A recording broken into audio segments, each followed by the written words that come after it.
బయ్యారం ఉక్కు పరిశ్రమ ఏర్పాటుపై కేంద్ర ప్రభుత్వం తీరును భారత జాగృతి అధ్యక్షురాలు ఎమ్మెల్సీ కల్వకుంట్ల కవిత ఖండించారు. బీజేపీకి తెలంగాణ పట్ల ఏమాత్రం చిత్తశుద్ది, ప్రేమ ఉన్నా తక్షణమే బయ్యారంలో ఉక్కు పరిశ్రమ ఏర్పాటు చేయాలని డిమాండ్ చేశారు.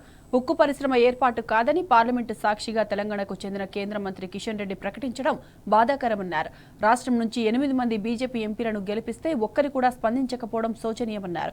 మంత్రి పొంగులేటి శ్రీనివాసరెడ్డి గతంలో ఎంపీగా ఉన్న సమయంలో ఉక్కు పరిశ్రమ కోసం డిమాండ్ చేశారన్న కవిత ఇప్పుడు మాత్రం మాట్లాడడం లేదన్నారు. బీజేపీ ప్రభుత్వంపై రాష్ట్రంలోని కాంగ్రెస్ ప్రభుత్వం ఒత్తిడి తెచ్చి ఉక్కు పరిశ్రమలు ఏర్పాటు చేయించాలన్నారు. ఖమ్మంలోని యువకులంతా పరిశ్రమ ఏర్పాటుకై కదం తొక్కాలని కవిత పిలుపునిచ్చారు.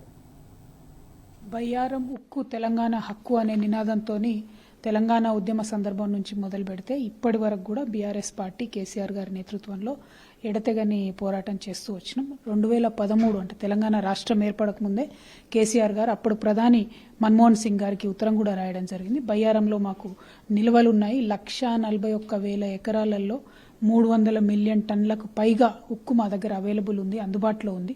మీరు ఇక్కడ పరిశ్రమ పెట్టండి, తద్వారా స్థానిక యువకులకు ఉద్యోగాలు వచ్చేటటువంటి ఆస్కారం ఉంటుంది. ఒక పెద్ద పరిశ్రమ మా దగ్గర డెవలప్ అయ్యేటటువంటి ఆస్కారం ఉంటుంది. ఖమ్మం జిల్లా మరి చాలా ప్రాస్పరస్ అవుతుంది అనేటటువంటి ఉద్దేశంతో 2013లోనే కేసీఆర్ గారు మన్మోహన్ సింగ్ గారికి ఉత్తరం రాశారు. ఆ తర్వాత రాష్ట్రం ఏర్పడుతున్నటువంటి సందర్భంలో కూడా ఏపీ రీఆర్గనైజేషన్ యాక్ట్లో సెక్షన్ 93లో పర్టికులర్గా బయ్యారంలో ఉక్కు ఫ్యాక్టరీ పెడతామని కేంద్ర ప్రభుత్వం ఆనాడు మాట ఇవ్వడం జరిగింది. కేంద్రంలో ఏ రాజకీయ పార్టీ అధికారంలో ఉంటుందన్నటువంటి అంశాన్ని పక్కన పెడితే ఒక కేంద్ర ప్రభుత్వం కొత్త రాష్ట్రం ఏర్పడ్డప్పుడు ఇచ్చినటువంటి హామీ కాబట్టి ఆ హామీని తప్పకుండా అమలు చేయాల్సినటువంటి బాధ్యత భారతీయ జనతా పార్టీ మీద ఉంది. వాళ్ళు తలుచుకుంటే భారతీయ జనతా పార్టీకి తెలంగాణ పట్ల ఏమాత్రం చిత్తశుద్ధి ఉన్నా, ప్రేమ ఉన్నా, ఇక్కడ రాష్ట్రం అభివృద్ధి కావాలన్నా, ఇక్కడ యువతకు ఉద్యోగాలు రావాలన్నా తక్షణమే భారతీయ జనతా పార్టీ బయ్యారంలో స్టీల్ ఫ్యాక్టరీని పెట్టాలి, ఉక్కు కర్మాగారాన్ని నిర్మించాలి. నిన్న మరీ దారుణంగా పార్లమెంట్లో ఇచ్చినటువంటి జవాబును చూసి నిజంగా బాధపడ్డాం. ఎందుకంటే కిషన్ రెడ్డి గారు ఇక్కడ నుంచి గౌరవ మంత్రివర్యులుగా ఉన్నారు. మరి వారు ఇక్కడ 8 మంది ఎంపీలను తెలంగాణ ప్రజలు నమ్మకంతో గెలిపిస్తే వాళ్ళొక్కరు కూడా ఒక్క మాట అనకపోవడం.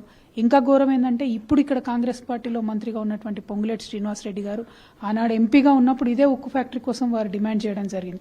కానీ వాళ్ళు అధికారంలో ఉండి ఆల్రెడీ కేసీఆర్ గారు వేసిపెట్టినటువంటి తొవ్వ ఉన్నది, ఛత్తీస్గఢ్ నుంచి ఉన్నటువంటి అగ్రిమెంట్స్ అవన్నీ ఉన్నాయి, అవన్నీ రివైవ్ చేసి కేంద్రం మీద ఒత్తిడి పెంచి బీజేపీ పార్టీని ఒప్పించి ఖచ్చితంగా బయ్యారంలో ఉక్కు ఫ్యాక్టరీ పెట్టాలని చెప్పి మేము డిమాండ్ చేస్తూ ఉన్నాం. ఖమ్మంలో ఉన్నటువంటి యువ మిత్రులందరూ కూడా కదలాలి, ఆలోచన చేయాలి, ప్రభుత్వం మీద ఈ విషయంలో ఒత్తిడి తీసుకురావాలని చెప్పి కూడా మేము పిలుపునిస్తా ఉన్నాం.